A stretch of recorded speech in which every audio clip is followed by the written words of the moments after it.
नमस्कार साथियों, मैं रविंद्र कुमार विनका स्टडी चैनल से फिर से एक बार आप सबके साथ जुड़ता हूं एक और नए वीडियो के साथ, जिसमें अपन कंप्यूटर की क्लास जहां खत्म हुई थी वहीं से नेक्स्ट पे स्टार्ट करेंगे। आशा करता हूं लास्ट वीडियो में आपको सारी जानकारी प्राप्त हुई होगी और अच्छे से समझ में आई हुई होगी।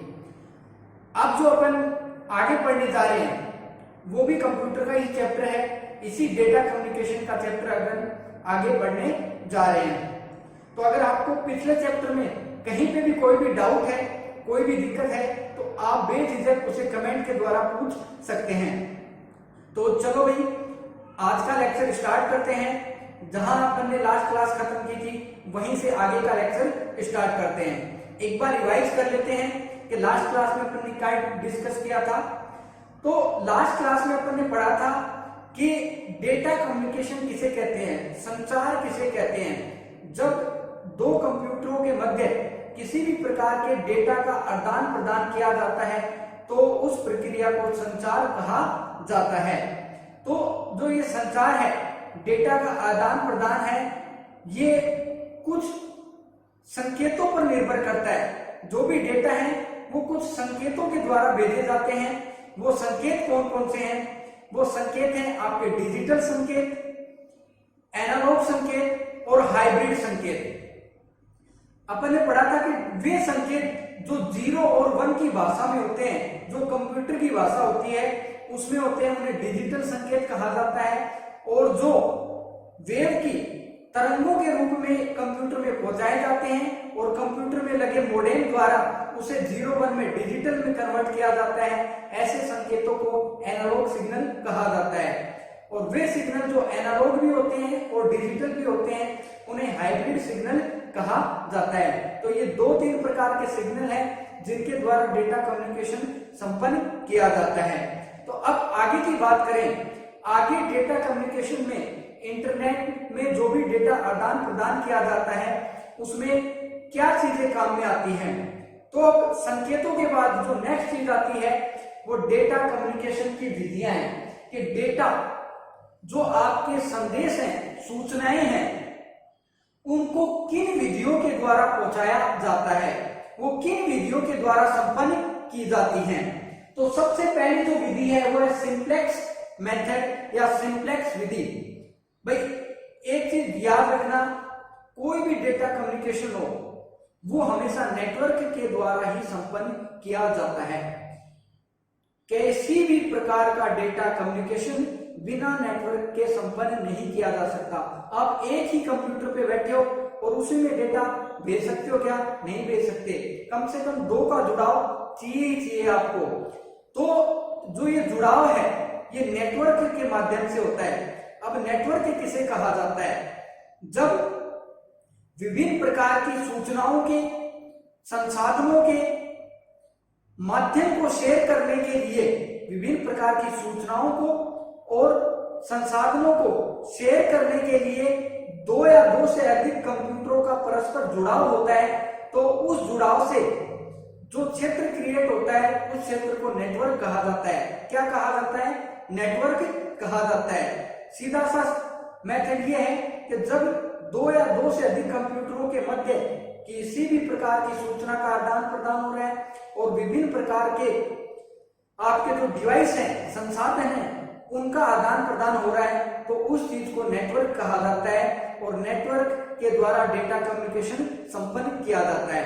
अब इस नेटवर्क के अंदर आपकी जो विधियां लगती है, इस नेटवर्क में डेटा कम्युनिकेशन संदेशों को एक कंप्यूटर से दूसरे कंप्यूटर पर भेजने की कुछ विधियां लागू की गई हैं। इन विधियों के द्वारा ही डेटा भेजा और प्राप्त किया जा सकता है। तो सबसे पहली विधि है सिंप्लेक्स विधि। इन विधियों में एक क्वेश्चन बहुत बार पूछा जाता है, वो क्वेश्चन अपन आगे डिस्कस करेंगे। पहले समझते हैं ये विधियां क्या क्या हैं। तो सबसे पहले जो विधि है वो है सिंप्लेक्स मेथड। कौन सा मेथड? सिंप्लेक्स विधि, सामान्य विधि, सबसे सरल और सबसे इजी जो विधि पड़ती है उसे सिंप्लेक्स विधि या सिंप्लेक्स मेथड कहा जाता है। अब ये क्या चीज होती है, किसे कहा जाता है और क्यों काम में ली जाती है? तो एक छोटे से एग्जांपल के तौर पे समझिए। जैसे कोई कंप्यूटर ए है और एक कंप्यूटर है बी, दो कंप्यूटर हैं आपके पास, क्योंकि नेटवर्क में कम से कम दो कंप्यूटर अवश्य जुड़े हुए रहते हैं। तो सबसे पहले आपके पास एक तो ए कंप्यूटर है और एक बी कंप्यूटर है, दो कंप्यूटर है। इसमें ए कंप्यूटर तो है भेजने वाला और बी कंप्यूटर है प्राप्त करने वाला। ए कंप्यूटर तो क्या है, भेजने वाला है, सेंडर है, जो भी डेटा को सेंड करता है, डेटा को पहुंचाने का कार्य करता है, उसे सोर्स कंप्यूटर या सेंटर कंप्यूटर के नाम से भी जाना जाता है। किस नाम से जाना जाता है, सोर्स कंप्यूटर या सेंटर कंप्यूटर के नाम से जाना जाता है। और जो प्राप्त करेगा उसे डेस्टिनेशन कंप्यूटर या रिसीविंग कंप्यूटर के नाम से जाना जाएगा। तो ये दो व्यक्ति हैं, जैसे ए और बी। ए तो कोई संदेश भेजने वाला है और बी कोई संदेश प्राप्त करने वाला है। तो सिंप्लेक्स विधि में क्या होता है, दो तो व्यक्ति हैं, लेकिन सिंप्लेक्स विधि में होता क्या है, सिंप्लेक्स विधि में होता यह है कि इसमें जो भेजने वाला है केवल वो संदेश भेज सकता है, प्राप्त नहीं कर सकता, और जो प्राप्त करने वाला है वो केवल संदेश प्राप्त कर सकता है, भेज नहीं सकता। तो सिंप्लेक्स विधि में एक सामान्य सा रूल काम में लिया जाता है कि केवल जो भेजने वाला है वो संदेश भेज सकता है और प्राप्त करने वाला है वो संदेश प्राप्त कर सकता है। इसमें केवल एक ही काम होता है, या तो आप भेज सकते हो या प्राप्त कर सकते हो। ऐसा नहीं है कि जिसने प्राप्त किया है वो वापस भेज दे, ऐसा इस विधि में नहीं हो सकता। ये विधि कहती है कि जो भी कार्य है वो केवल एक ही प्रकार से होगा, या तो आप रिसीविंग कर सकते हो या आप सेंडिंग कर सकते हो। ये नहीं कि आप रिसीवर भी बन जाओ और सेंडर भी बन जाओ, मतलब संदेश भेजने वाले भी आप ही हो जाओ और संदेश प्राप्त करने वाले भी आप ही हो जाओ, ऐसा इस विधि में नहीं होता। इसमें एक छोटी सी बात याद रखनी है, केवल जो डेटा और सूचनाएं हैं उनका गमन एक ही दिशा में होता है। ये केवल एक ही दिशा में कार्य करती हैं, दूसरी दिशा में कार्य नहीं करती। एक से भेजा जाएगा और दूसरे से प्राप्त किया जाएगा। इस प्रकार की विधि को सिंप्लेक्स विधि कहा जाता है। और ये सामान्यतः आपकी विधि काम में ली जाती है टीवी सिग्नल में, रेडियो सिग्नल में, या फिर आपके डिश टीवी में। आपने देखा होगा कि आपका जो एंटीना है, जैसे अपन पहले के टाइम में DD1 वगैरह यूज किया करते थे, तो DD1 के लिए अपन घर की छत पे एक एंटीना लगाते थे और उस एंटीना को अपन एक टावर की दिशा में, एक निश्चित रेंज की दिशा में उसे स्टेबल करते थे। जब वो उस रेंज में आ जाता था तो वहां से सिग्नल कैच करके आपको टीवी पर चित्र प्रदर्शित करता था। तो इसमें क्या हो गया, वहां से जो टावर है वो तो क्या हो गया, आपका सेंटर हो गया। टावर तो क्या करेगा, सिग्नल भेजेगा, और आपका एंटीना क्या करेगा, सिग्नल को प्राप्त करेगा। तो एक तो टावर तो हो गया भेजने वाला और एंटीना हो गया प्राप्त करने वाला। तो जैसे ही एंटीना पे सिग्नल प्राप्त होंगे आपकी टीवी पर आपको तस्वीर दिखाई देगी, प्रोग्राम दिखाई देगी। क्या ऐसा कभी होता है कि आपको प्रोग्राम पसंद नहीं आया हो और आपने वापस उसे रेडार के पास भेज दिया हो या टावर के पास भेज दिया हो? नहीं होता ना कभी भी ऐसा।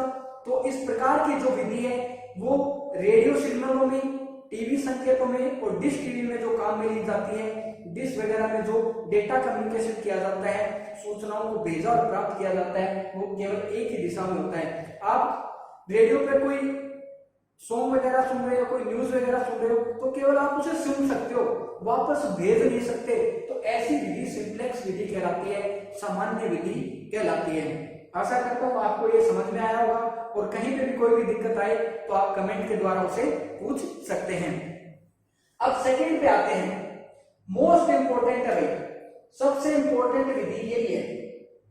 इससे एक क्वेश्चन बनता है और वो लगभग एग्जाम में पूछा गया है, वो बहुत सी एग्जामों में पूछा गया है और बहुत ही अच्छा क्वेश्चन है। तो पहले समझते हैं हाफ डुप्लेक्स विधि किसे कहा जाता है, अर्ध संचार विधि किसे कहा जाता है। इस विधि में क्या होता है, इसमें भी दो व्यक्ति हैं, एक तो सेंटर है और एक रिसीवर है। दो व्यक्ति काम कर रहे हैं, तो ए और एक बी। ए और बी दो कंप्यूटर मान लो, चाहे दो व्यक्ति मान लो, इसमें भी दो व्यक्ति हैं। दो व्यक्तियों के जुड़ाव से या दो कंप्यूटरों के जुड़ाव से नेटवर्क का निर्माण हुआ है। तो अब ये क्या करेंगे, यहां पर इस विधि में होता क्या है, पहले वाले में तो क्या है, केवल एक भेज सकता है और एक प्राप्त कर सकता है, बस इतना ही काम है। लेकिन दूसरी विधि में क्या है, ए भेज भी सकता है और प्राप्त भी कर सकता है। बी भी क्या कर सकता है, भेज भी सकता है और प्राप्त भी कर सकता है। लेकिन अंतर क्या है इसमें भाई, क्या डिफरेंस है इसमें? इसमें डिफरेंस ये है कि इस विधि में एक समय में केवल एक ही कार्य होता है। अगर ए भेज रहा है तो वो भेज ही सकता है उस टाइम पे, प्राप्त नहीं कर सकता। अगर बी प्राप्त कर रहा है तो वो प्राप्त ही कर सकता है, भेज नहीं सकता। तो एक समय में केवल एक ही कार्य हो रहा है, दोनों कार्य साथ नहीं हो सकते। जैसे ही एक कार्य कंप्लीट हो गया, जैसे ए ने कोई फाइल भेजी, जैसे दिल्ली पुलिस की ए ने फाइल भेजी है बी को, तो बी ने दिल्ली पुलिस की फाइल प्राप्त कर ली, ए ने भेजी है और बी ने प्राप्त की है, तो ये एक कार्य कंप्लीट हो गया। अब बी को मान लो इसमें कुछ दिक्कत आई, तो बी ने इसे वापस ए को भेज दिया, तो अब बी ने क्या किया, इसे वापस सेंड कर दिया है। लेकिन पहले वाली विधि में ऐसा नहीं था। अगर आपको पसंद आ रही है तो भी रखना पड़ेगा, नहीं पसंद आ रही है तो भी रखना पड़ेगा। लेकिन हाफ डुप्लेक्स में क्या होता है, एक समय में केवल एक ही कार्य होता है। आप भेज रहे हो उस टाइम केवल भेज सकते हो और प्राप्त कर रहे हो उस टाइम केवल प्राप्त कर सकते हो। काम दोनों हो सकते हैं, भेजा भी जा सकता है, प्राप्त भी किया जा सकता है, लेकिन एक समय में केवल एक ही कार्य किया जा सकता है। या तो आप भेज रहे हो उस टाइम भेज सकते हो, या प्राप्त कर रहे हो उस टाइम प्राप्त कर रहे हो। जब वो काम कंप्लीट हो जाएगा उसके बाद आप दूसरा काम स्टार्ट कर सकते हो। अगर आपको भेजना है वापस तो वापस सेंड हो जाएगी। तो ऐसी विधि को हाफ डुप्लेक्स विधि कहा जाता है। क्या कहा जाता है, हाफ डुप्लेक्स विधि कहा जाता है। एक बार दोबारा समझ लो सीधे से वे में कि ऐसी विधि जिसमें निर्देशों और सूचनाओं का गमन दोनों दिशाओं में किया जा सकता है, परंतु एक समय में केवल एक ही कार्य किया जा सकता है, या तो भेजा जा सकता है या प्राप्त किया जा सकता है। ऐसी विधि को हाफ डुप्लेक्स विधि कहा जाता है। और इसका एग्जांपल है वॉकी टॉकी। वॉकी टॉकी क्या होता है भैया?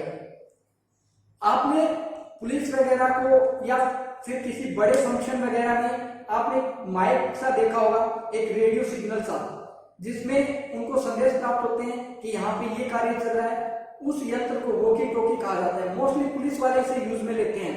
वायरलेस जिसे बोला जाता है, वायरलेस सिस्टम जिसे बोला जाता है, वो वॉकी टॉकी होता है।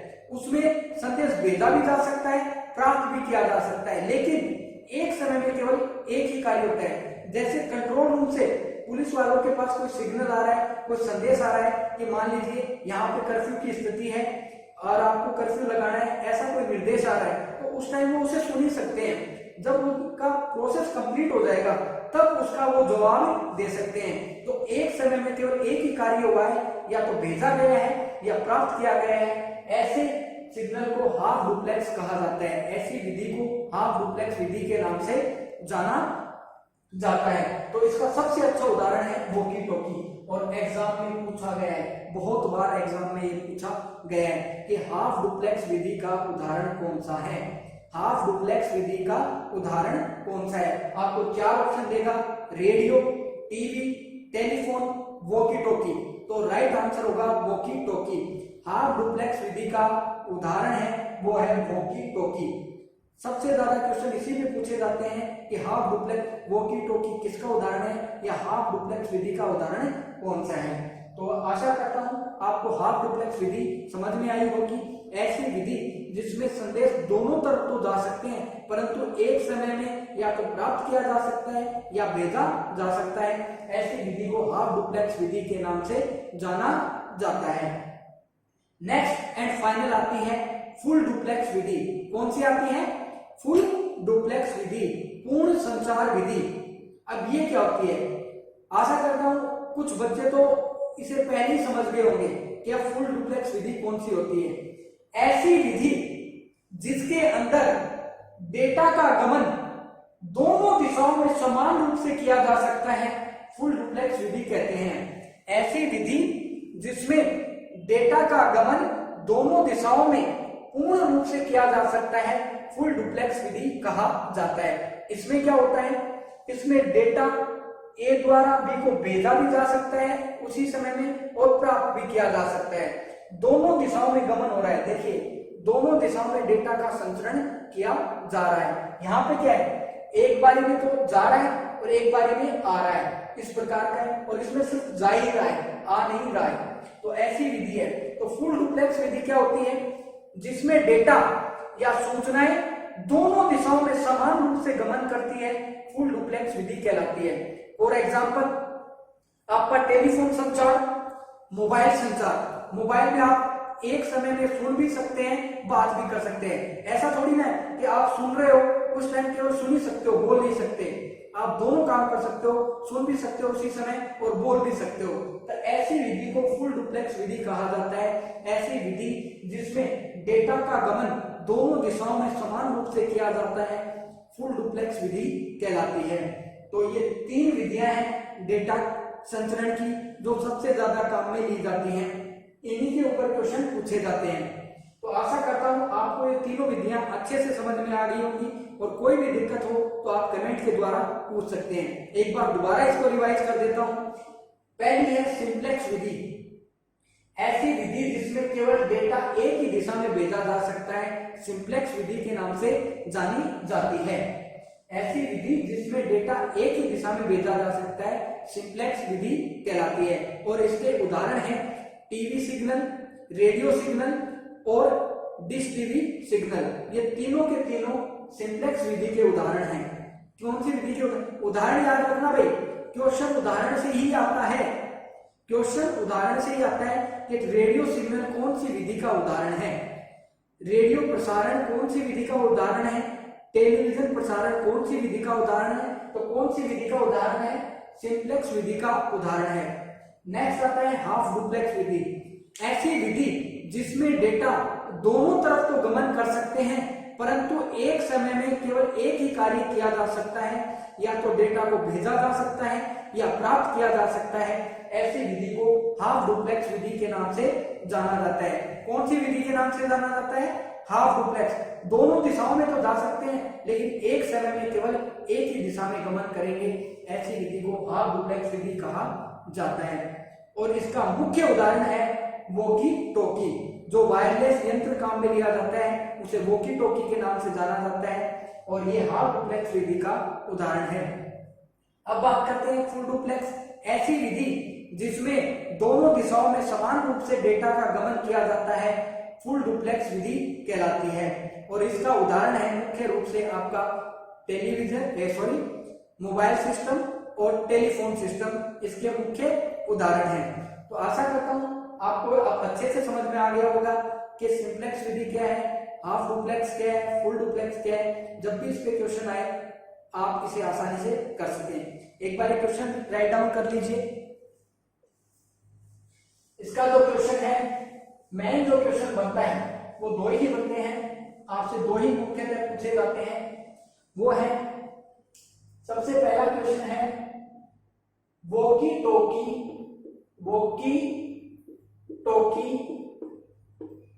कौन सी विधि का उदाहरण है। Option A radio, option A simplex, option B half duplex,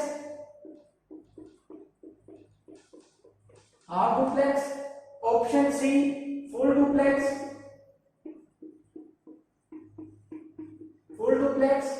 और option D none of these. Walkie talkie कौन सी विधि का उदाहरण है, तो आंसर होगा आपका हाफ डुप्लेक्स विधि का उदाहरण है। कौन सी विधि का उदाहरण है, हाफ डुप्लेक्स विधि का। नेक्स्ट क्वेश्चन पे आते हैं। आपका नेक्स्ट क्वेश्चन है कंप्यूटर कम्युनिकेशन में या संचार में जब 2 कंप्यूटरों से नेटवर्क में क्वेश्चन है, नेटवर्क का मतलब है 2 कंप्यूटरों का जुड़ाव। तो नेटवर्क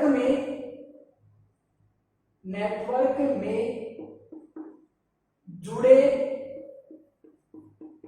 सभी उपकरणों को सभी उपकरणों को किस नाम से जाना जाता है, किस नाम से जाना जाता है, किस नाम से जाना जाता है। नेटवर्क में जुड़े सभी उपकरणों को किस नाम से जाना जाता है। नेटवर्क मतलब संसाधनों और सूचनाओं को शेयर करने के लिए जब दो या दो से अधिक कंप्यूटरों को आपस में जोड़ा जाता है तो उसे नेटवर्क कहा जाता है। और नेटवर्क में जुड़े ये सभी संसाधन क्या कहलाते हैं। Option A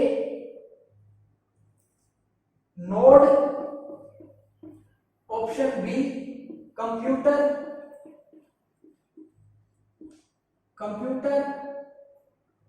option C terminal,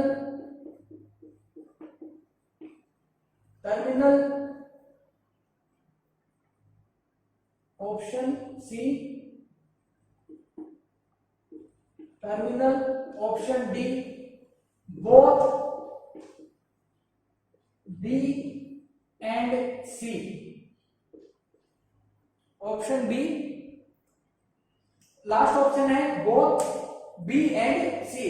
तो नेटवर्क में जुड़े सभी उपकरणों को, नेटवर्क में जुड़े सभी उपकरणों को किस नाम से जाना जाता है। पहला ऑप्शन है नोड, दूसरा ऑप्शन है कंप्यूटर, तीसरा ऑप्शन है टर्मिनल और चौथा ऑप्शन है बोथ बी एंड सी।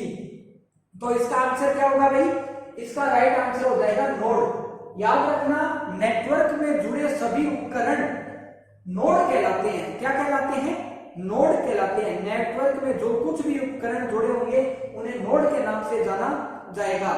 तो इसका राइट आंसर हो जाएगा नोड। तो ये चीजें आपको डेटा कम्युनिकेशन में याद में रखनी है कि डेटा कम्युनिकेशन के अंदर कौन कौन सी विधियां काम में ली जाती हैं।